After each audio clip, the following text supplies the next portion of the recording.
උසස් පෙළට තාක්ෂණ වේදය කරලා ඉහලින් සමත් වුණොත් අපිට යන්න පුළුවන් විශ්වවිද්‍යාල මොනවද? ඒ විශ්වවිද්‍යාලවල තියෙන උපාධි පාඨමාලා මොනවද කියලා සවිස්තරාත්මකව මේ වීඩියෝ එක අවසාන වෙනකම් බැලුවොත් ඔයාට අනිවාර්යයෙන්ම දැනගන්න පුළුවන්. හරි, අපි හිතමු දැන් ඔන්න ඔයාලා A level විභාගේ ලියලා A level ඉහළින්ම සමත් වෙලා තියෙන්නේ කියලා. එතකොට ඔයාට යන්න පුළුවන් කැම්පස් එක, කියන්නේ යුනිවර්සිටි නැත්නම් විශ්වවිද්‍යාලවලට අපිට ඉල්ලන්න පුළුවන්. අවම සුසුකම තමයි ඔයා උසස් පෙළ සමත් වෙනවා. උසස් පෙළ සමත් කියලා කියන්නේ ඔයා තෝරගන්න විෂයන් 3 ඔයා අනිවාර්යයෙන්ම සමත් වෙලා තියෙනවා. එක විෂයක් හරි ෆේල් වුණොත් කැම්පස් යන්න බෑ. අනිවාර්යෙන් විෂයන් 3ම සමත් වෙලා තියෙනවා. එතකොට මේ S3ක් ගත්තයි කියලා කැම්පස් යන්න බෑ. ඒක කරු කියන්න ඕනේ නෑනේ. අවම අපි සාමාර්ථයක් ගන්න ඕන. එතකොට හොඳ කැම්පස් එකකට යන්න නම් අපි හොඳින්ම විභාගේ පාස් වෙන්න ඕන. හරි. එතකොට අපි දැන් උසස් පෙළ විෂයන් තෝරාගත්තනේ. අන්නේ තෝරාගත්ත විෂයන් වලට අනුව අපිට කැම්පස් එකේ ප්‍රධානවම කරන්න තියෙන ඩිග්‍රී, ඒ කියන්නේ උපාධි පාඨමාලා 3ක් තියෙනවා. බලන්න. පළවෙනි එක මම ලියලා තියෙනවා BET හොන්ස් කියලා වචනයක් දාලා දෙනවා වරහන් ඇතුළේ. දැන් මේ O level ලියලා ඉන්න A level තෝරගන්න ඉන්නවාට මේ හොන්ස් කියන වචනේ ඇත්තට තේරෙන්නේ නැහැ. මම සරලව පැහැදිලි කරන්නම්. මේ හොන්ස් කියන වචනේ තේරුම තමයි අපිට මේ A level තාක්ෂණ වේදය කළා කැම්පස් ගිහිල්ලා අපි මේ උපාධියක් හැදෑරුවොත් මේ උපාධිය ගෞරවනීය උපාධියක්. ඒ කියන්නේ අවුරුදු 4ක් අපි මේ ඩිග්‍රිය ඉගෙන ගන්න ඕන. කැම්පස් ගිහිල්ලා අවුරුදු 4ක් ඉගෙන ගත්තම තමයි මේ ගෞරවනීය උපාධියක් විදිහට අපි තාක්ෂණ වේදයේ විෂය ආධාරණ කට්ටියට හම්බෙන්නේ. එතකොට මේ ගෞරවනීය උපාධි වර්ග තියෙනවා ප්‍රධාන 3ක්. අපිට කියන්නේ A level පාස් වෙලා කැම්පස් ගියාම හදාරන්න පුළුවන් ඩිග්‍රී ප්‍රෝග්‍රෑම් වර්ග 3ක් තියෙනවා. පළවෙනි එක BET කියන එක. ඊළඟ එක තියෙනවා BBST. අනිත් එක තියෙනවා මම කරන BICT ඩිග්‍රිය. එතකොට මේ BET කියන එකේ තේරුම තමයි Bachelor of Engineering Technology. ඔයාලට මතක ඇති මුලින් ස්ලයිඩ් එක මම පැහැදිලි කරනකොට කිව්වා මතකද දෙවෙනි කාණ්ඩේ තෝරගන්න තියෙන විෂයන් දෙක. එකක් ET, අනිත් එක මොකද්ද? BST.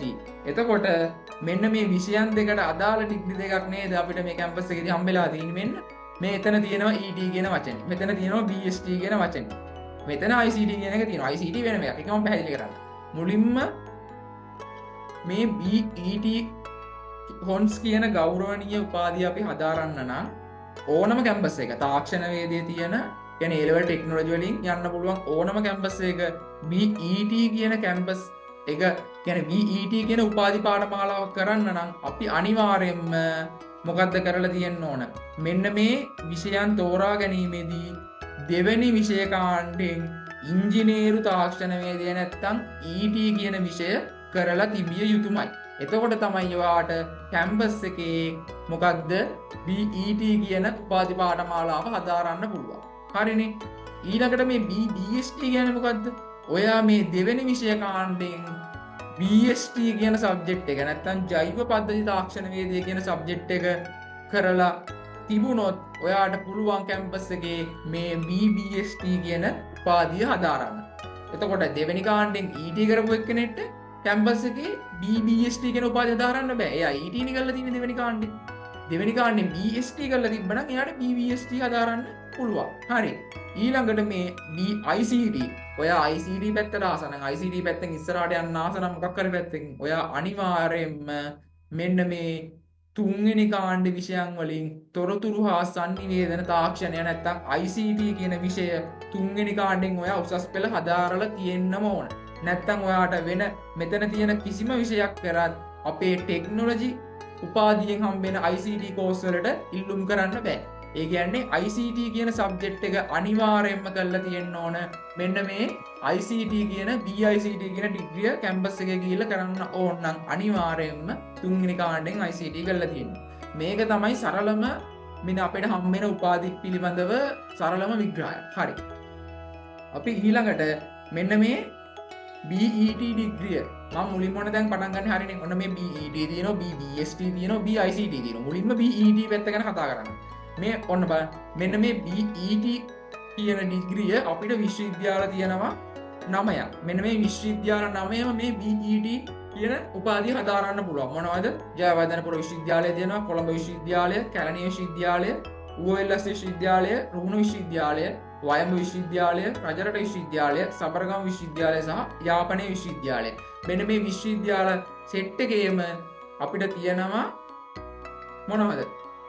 BET කියන ඩිග්‍රිය හදාරන්න පුළුවන්.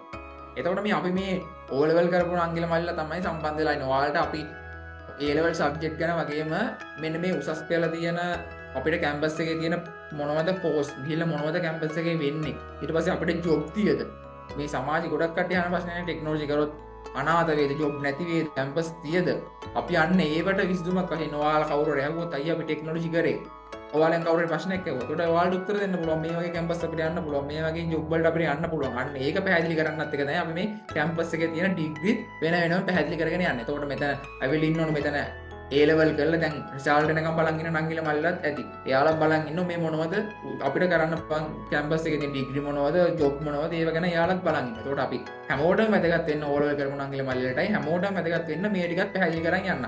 ඔයාලට මොකක් හරි තේරෙන්නේ නැති දෙයක් තිබ්බොත් අන්තිමට අපි ප්‍රශ්න අහන්න පුළුවන්. දැනට අහන්න අපි සරලව මේ ටික ඉතුරු ටිකත් ලස්සනට පැහැදිලි කරන්න. හරි. එතකොට BET කියන ඩිග්‍රිය තියෙන්නේ මේක. එතකොට බලන්න BBST කියන ඩිග්‍රිය. ඔයා දෙවෙනි කාණ්ඩෙන් BST කියන සබ්ජෙක්ට් එක නැත්නම් ජෛව පද්ධති තාක්ෂණ වේදික කියන සබ්ජෙක්ට් එක කරලා තියෙනවා.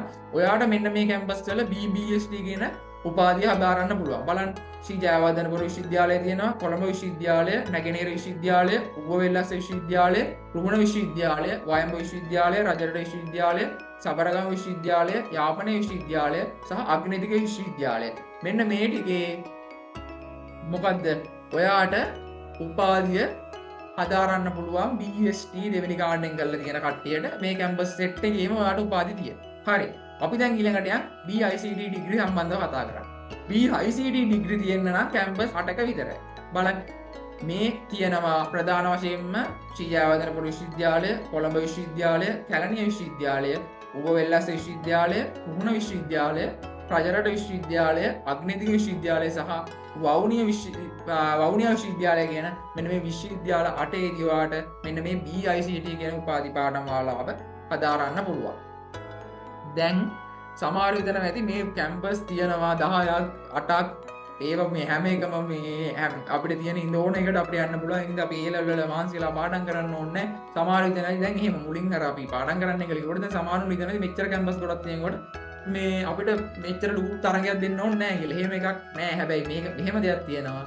මේ කැම්පස් වල තියෙන ඒ කියන්නේ ඩිග්‍රී වල තියෙන වටිනාකමක් තියෙනවා. කියන්නේ එක එක කැම්පස් වලට වෙන වෙනම පිළිගැනීමක් තියෙනවා. ඒ කැම්පස් එකේ ඩිග්‍රියට වටිනාකමක් තියෙනවා. අන්නේ ඩිග්‍රියට තියෙන වටිනාකම අනුව තමයි මේ කැම්පස් වල තියෙන වටිනාකම තීරණය වෙන්නේ. එතකොට ඒකයි මුලින්ම කිව්වේ ඔයා විභා A level කරන දිස්ත්‍රික්කයෙන් ඔයා උපරිම ලකුණකට ගියොත් තමයි ශ්‍රී ජයවර්ධනපුර විශ්වවිද්‍යාලයේ තියෙන ඕනම පාඨමාලාවකට යන්න පුළුවන්. ලොකු තරගයක් තියෙනවා.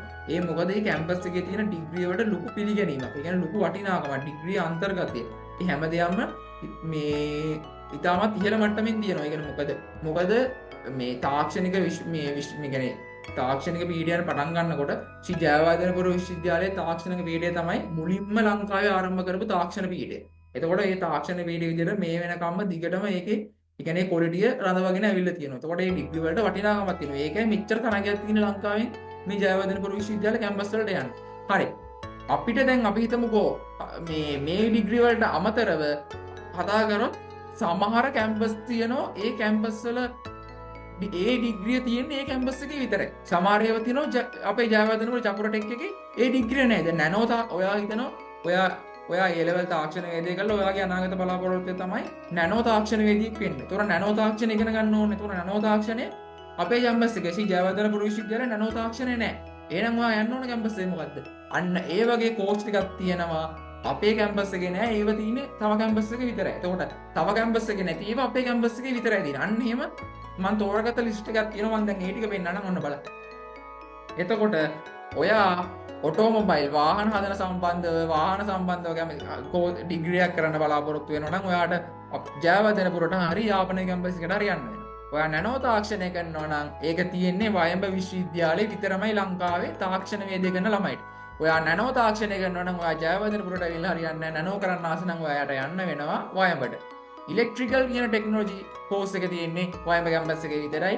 ගේම්ස් ඇන්ඩ් ඇනිමේෂන් ඒ කියන්නේ දැන් ඔය ගේම් ගහන කට්ටිය ඇති ෆ්‍රී ෆයර් PUBG වගේ ඔන්ලයින් ගේම් ගහන කට්ටිය ඇති ඕවා හදන්න ඊට පස්සේ ඇනිමේෂන් හදන්න කාටුන් වගේ ඔය වගේ හැබෙන IT පැත්තේ ඩිග්‍රිය අපේ ජයවර්ධනපුරේ නෑ. ඒක තියෙන්නේ කැලණි විශ්වවිද්‍යාලේ විතරයි. හරි. ඊට පස්සේ සිවිල් ටෙක්නොලොජි ඉදමු සිවිල් එක තියෙනවා ජයවර්ධනපුර විශ්වවිද්‍යාලය සහ YM.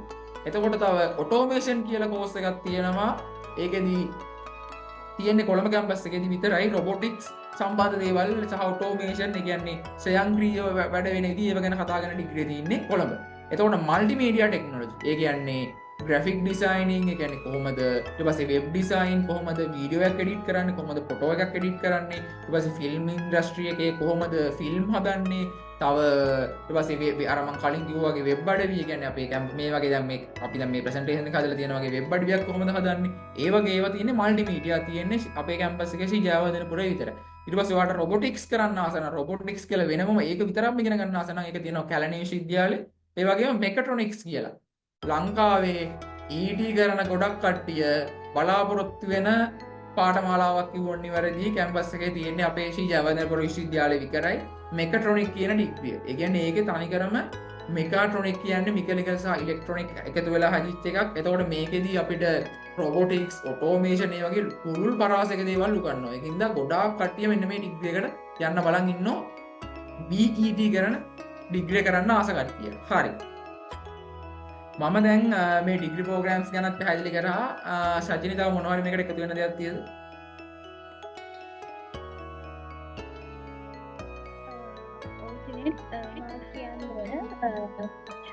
ජෛව පද්ධති තාක්ෂණ වේදය හදාරනවා නම් ඒ කියන්නේ BFT හදාරපු නම් කෙනෙකු මල්ලි කෙනෙක් ඉන්නවා අපේ කැම්පස් එකේ ඒ කියන්නේ ශ්‍රී ජයවර්ධනපුර විශ්වවිද්‍යාලයේ මම ඉස්සරහට ඒක කියද්දී ඔයාලට පැහැදිලි කරන්නම් විශේෂ ඩිග්‍රියක් තියෙනවා ඉන්ඩස්ට්‍රියල් බයෝසිස්ටම් කියලා ඒකෙදී ඒ ඩිග්‍රිය අපේ කැම්පස් එකයි තව එක කැම්පස් එකයි විතරයි තියෙන්නේ එතකොට ගොඩක් කට්ටිය ශ්‍රී ජයවර්ධනපුර විශ්වවිද්‍යාලයට ඒ කියන්නේ ජෛව පද්ධති තාක්ෂණ වේදය හදාarලා ඉවරලා ශ්‍රී ජයවර්ධනපුර විශ්වවිද්‍යාලයට එන්න ගොඩක් හින දකින්නේ ඔය ඉන්ඩස්ට්‍රියල් කින් නැත්නම් IBST කියලා අපි හඳුන්වනවා මේ උපාධිය හදාරන්න. මොකද ඒක හරහා අපිට විවිධ වූ පැතිකඩවල් ඒ කියන්නේ අලුතෙන් ඉගෙන ගන්න තියෙන විවිධ වූ පැතිකඩවල් ගණනාවක් ඉගෙන ගන්න අවස්ථාව ලැබෙනවා. ඒක මම ඉස්සරහට පැහැදිලි කරන්නම් වෙන වෙනම ඒ කියන්නේ අපේ කැම්පස් එකේ තියෙන BSc ජෛව පද්ධති තාක්ෂණ වේදයේ උපාධි පාඨ මාලාව හරහා යන පාස් තුනක් තියෙනවා. ඒ පාස් තුන වෙනනම් පැහැදිලි කරද්දී මම ඔයාලට කියන්නම්.